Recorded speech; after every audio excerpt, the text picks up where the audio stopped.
Good afternoon. I'm with Talon Metals, CEO Henri von Rooyen, and Chief Exploration Officer and Chief Operations and the Chief of everything, Brian Goldner. Hey, gentlemen, how are you? Yeah, Robert. Thank you for having us again. Yeah, doing great. Thanks for the invite. Yeah, we talk again. I wasn't planning on this. In fact, I think the last time we spoke, Brian, I said that's the last time we'll speak this year. I was wrong.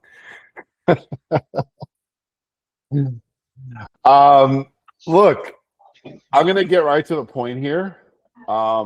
Big news. I think everybody watching this video will have read the news and have their own opinions on it so far. My take is just very quick. I think that this is a win-win transaction. When I first saw it, I was like, hold on, what? But then I thought about it more. I thought about it more overnight. I slept on it, and I'm like, yeah, this makes a lot of sense. It makes a lot of sense for both parties. Henri, how did it come together? Yeah, just tell us everything. Begin at the beginning. We have a vision of getting to a level of self-sufficiency in U.S. nickel that's going to be meaningful. And, we have the Tamarack nickel copper project. We announced North Dakota. We announced the Michigan land package, the Michigan discovery, Boulder Dash. We got the Vault Zone discovery. There's a piece of the puzzle that's always been a question is Boulder Dash. Where's the ore going to go to? You need to find the processing facility. Well, we have one.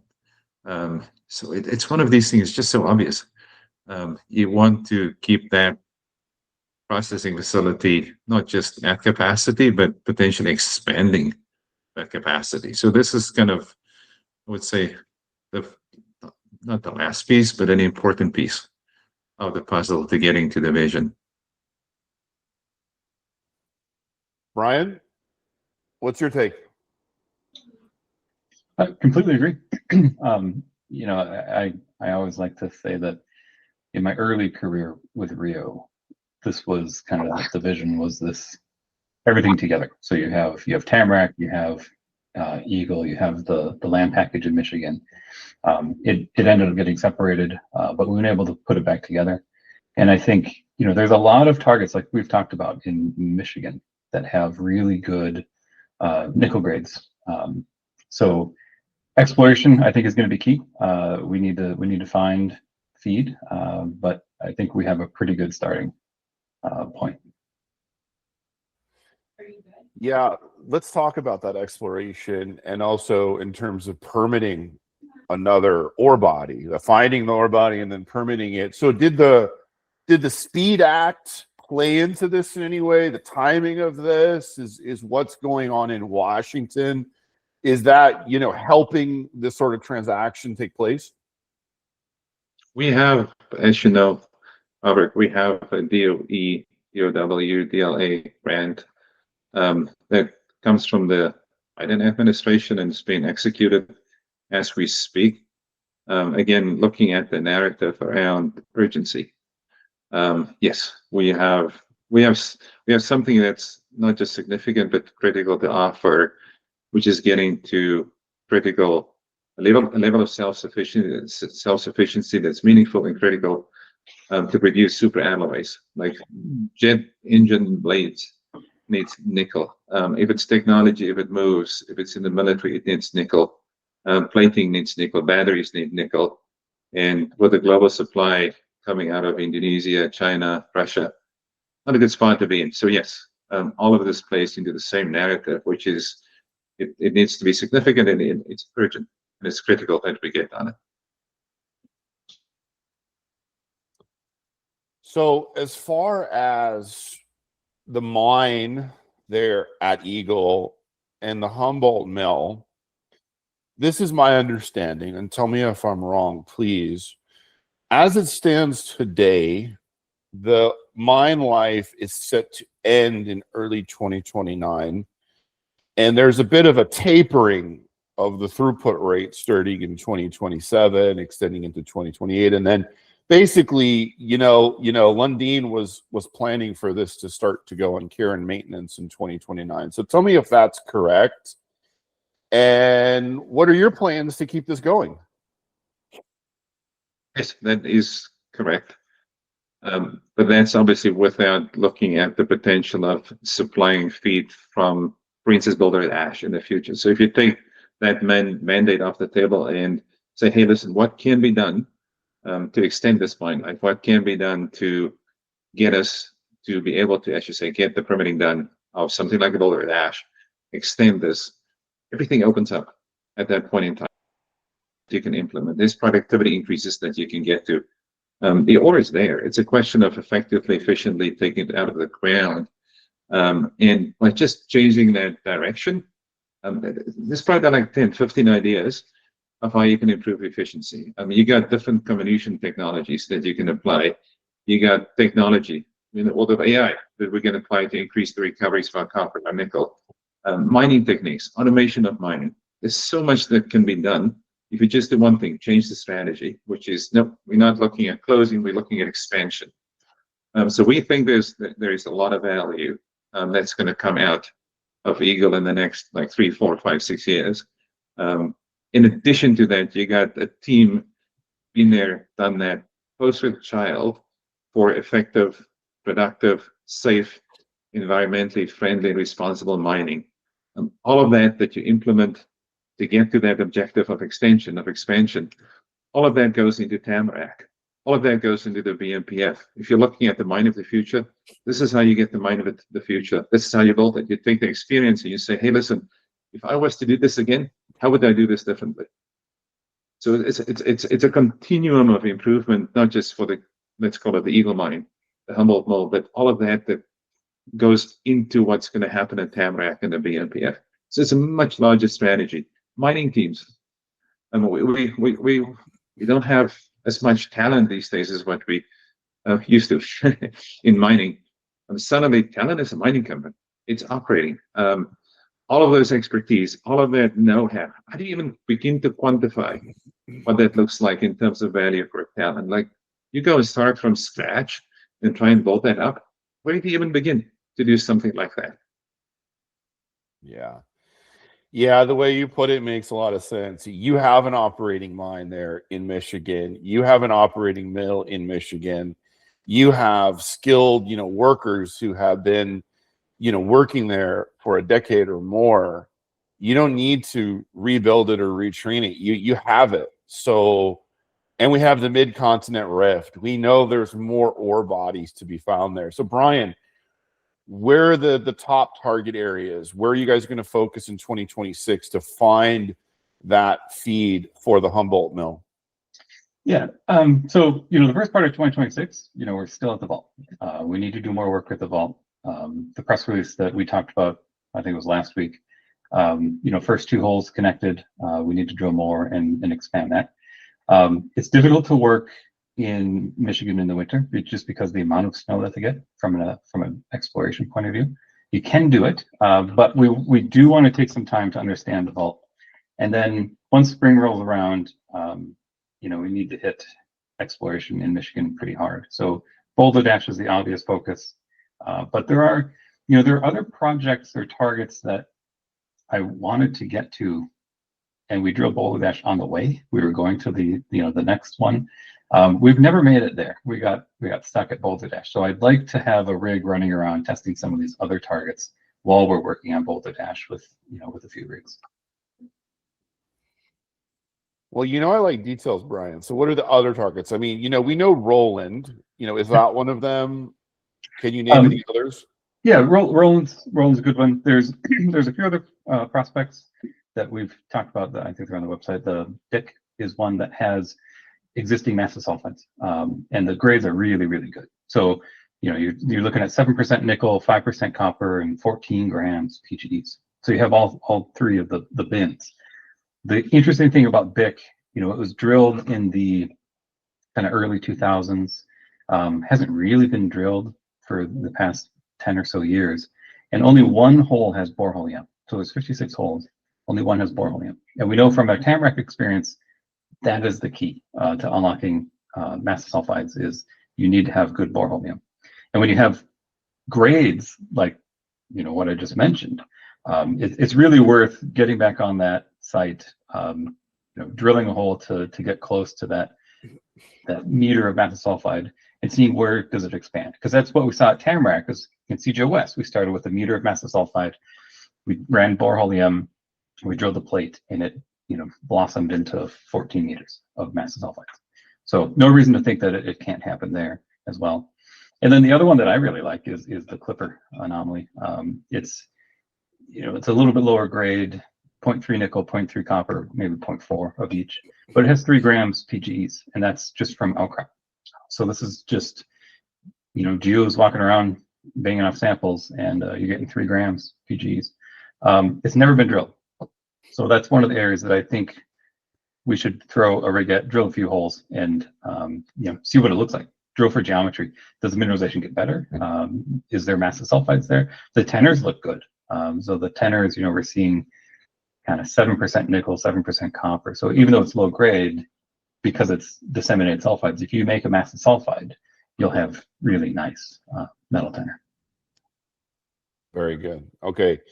So Brian, you've got your hands full, buddy. You're busy for the next couple of years here. Yeah, I'll be busy. But luckily we have a fantastic team, and all the Eagle folks are really solid on logistics as well. So I'll probably be leaning on them a fair bit. Very good. All right, back to Henri. So let's talk about some of the transaction highlights. My first question is, why did the Lundin family trust participate in a placement with Talon to take a 1.2% stake in the company? What's the use of proceeds for those funds? I think one indicates support. Jack Lundin is coming onto the Talon board. I think that's significant. In terms of the usage of funds, it's cash flows, it's that investment, it's the funding we have at the moment, it's the grants. All of that money goes into securing and realizing the vision. So it's Brian's exploration budget, it's the engineering permitting at Tamarack, it's engineering and permitting in the North Dakota BMPF. There's also a number of things coming back to technology that we can do at Humboldt in the Eagle mine to drive higher productivities. It requires a little bit of capital, but these things have huge benefits when you begin to look at what they could result in from an increase in productivity point of view. And again, if you change from, hey, we're looking at closing into, we want to expand, all of these things become possible. So that's one of the pieces in the puzzle from a funding point of view that's super helpful to achieve all of these objectives. Okay. And it says target closing this transaction early January. That's impressive to me because this seems like a pretty big transaction. There's a few moving parts involved here. Tell us a little bit more about the timing of how this goes down, including the share consolidation, et cetera, et cetera. Yeah, so it is a big transaction, but it's transactional. The hard part, which is getting the agreement signed, that's done. So now we actually purchasing a subsidiary that owns the Humboldt Mill, is owning the Eagle mine, and then obviously we'll be issuing the shares from Talon out of Treasury to Lundin. So it's actually quite a simple transaction from that point of view. Relatively few moving parts. So we're trying to get that done as close as possible to the beginning of the new year, so we can hit the ground running. And then once the transaction is closed, and the share consolidation is consummated, is there a contemplation for a listing in the U.S.? That's a really good question. I think it's on the table. I think the exciting part to me is, again, coming back to the vision of U.S. nickel that's needed for U.S. applications. I think there's a lot that we need to think about in terms of being completely focused on a U.S.-based company. in conjunction with not just the grants, but maybe doing something much bigger in the US. As part of this transaction, Darby Stacey, who's now the MD of the Eagle Mine, Darby is going to become CEO of Talon the moment we close the transaction, based at the Eagle Mine in Michigan. So the whole Talon drive, as you can tell, is made in the US and used in the US, and it's run in the US. I just think that is such a powerful response to Indonesia, China, Russia, that kind of did what they did and spent billions and billions into essentially taking control of pricing in the nickel market through the amount of nickel they produce. Very good. Yeah. I mean, I'm completely sold on the vision for the combined entity. It just makes so much sense. We see deals in mining, and CEOs talk about synergies and such, of course, because that's what they're supposed to do. But oftentimes the synergies aren't really that much, and they're mostly at the corporate level. You don't need two CEOs, you just need one. You don't need two corporate secretaries, you just need one. You don't need two legal teams, you just need one. But this deal has synergies all over the place, like literally everywhere. So it makes a ton of sense. Going back to Michigan and thinking about 2028 and 2029, how fast can things happen? I mean, let's say this summer you drill some great holes at Boulder Dash, or you make a new discovery at Roland or something. How fast could those projects potentially get to feasibility and permitting?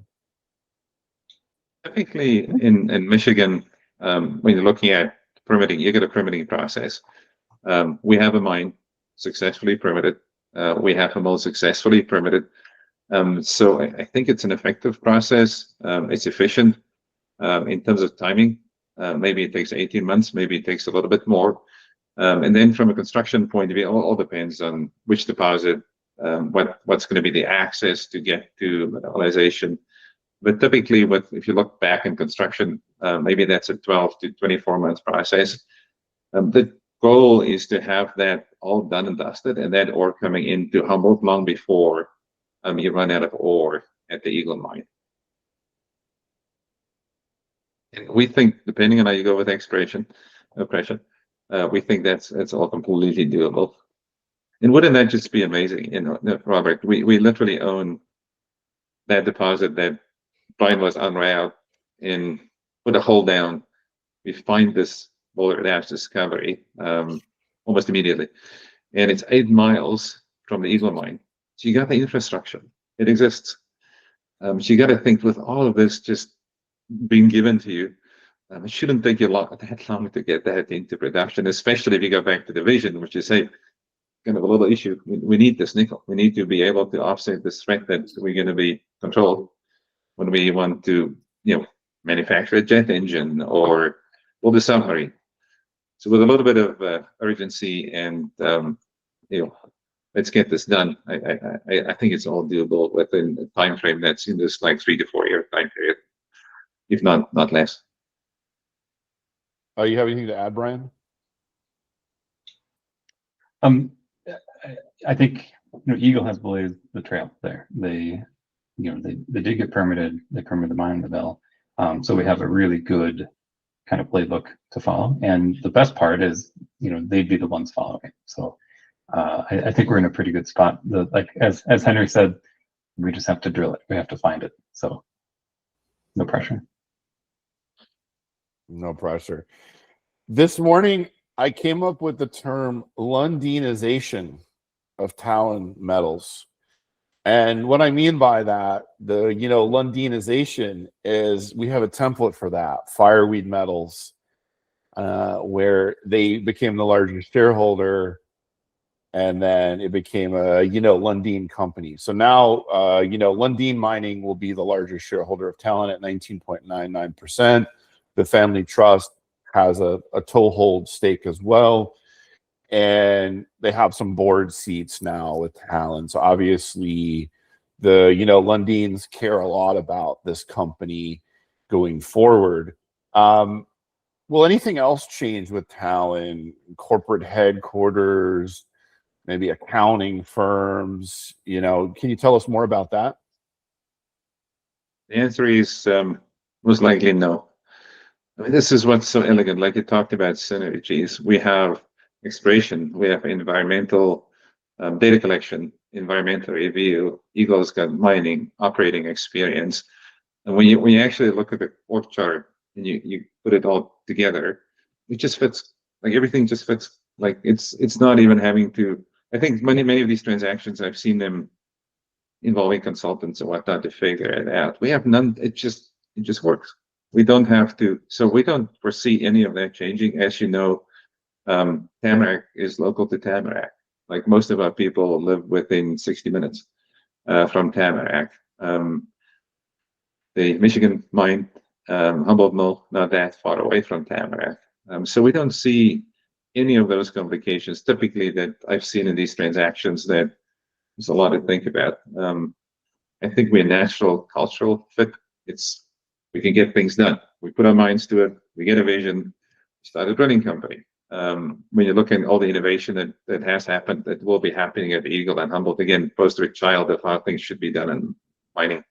It's that can-do attitude that changes a lot. So it's just the cultural side of this just works as well. We haven't found anything that's not like super exciting and it's a little bit of pause or anything like that. So no, we don't see any changes from that point of view at this time. Can you tell us about the financial assurances for the mine and the mill in terms of the reclamation bond and such? It says that those will stay in place as they are until the Talon board approves the construction of a new mine. I think that's a huge vote of confidence, a huge vote of Lundin Mining standing behind this project and continuing to stand behind this project. I don't think this is something that's totally common when somebody does an acquisition like this. So again, just saying, listen, we don't think that there's closure coming up anytime soon. In fact, like in any circumstance, it's not what we cannot see it coming up. Even if exploration is a little bit delayed, the Eagle mine still has lots to give. I think we have ample time to get to that finishing line. So it's almost like I don't want to talk about closure. This is the opposite of closure. This is expansion. And yes, obviously they have Lundin Mining is putting out that financial assurances. But again, we're not talking closure. We're talking expansion. Very good. Yeah, I like that. Expansion. I'll give both of you the final words. Start with Brian. Like, what's your 5-year vision for Talon Metals? What's the future hold? Boy, for me, it's 2 mines, 2 mills, and feeding that pipeline of targets. I love being busy. I'm going to be really busy, but we need to drill, a bunch of these targets and hopefully come up with a few mines. And Henri. My point of view, same as Brian. I want to live to see the day that we're making that critical impact to sustaining the lives that we like to live with critical minerals, and just again not be dependent on a foreign party for sustaining that lifestyle, sustaining that way of living. I mean, in terms of realizing the vision, I'm so into innovation. You've seen this so many times in Tamarack and kind of how we went about the business. Doing this and seeing this happening at the mining level and the processing level. I mean, there's so much to do in mining when it comes to automation. It's so much to do. You're talking about AI. How much are we actually using at this point? That's going to get things to. It's got to be more productive. You're looking at those bubbles when you walk in that Humboldt Mill. You're looking at those bubbles and you're like, "Oh, this is cool. What if we can add like 1, 2, 3%?" If we begin to incorporate all the latest like AI and readjustments of these reagents and whatnot, just the effectiveness, the efficiency. So there's the vision, and there's the excitement around innovation that's driven by people that have the excitement to realize the vision. But you get a Tamarack, we came from being 4 people, we 80 people. We had a little deposit, a pretty big deposit there. We got Michigan, but you got to shoot for the moon, in my opinion. And I just think it's super exciting. And just having the expertise from this team that's been there, done that, unified with us on the exploration and environmental review permitting side, it's just so super exciting. Drill, baby, drill. What a year. What a year for Talon Metals. Definitely my company of the year. Thank you, gentlemen.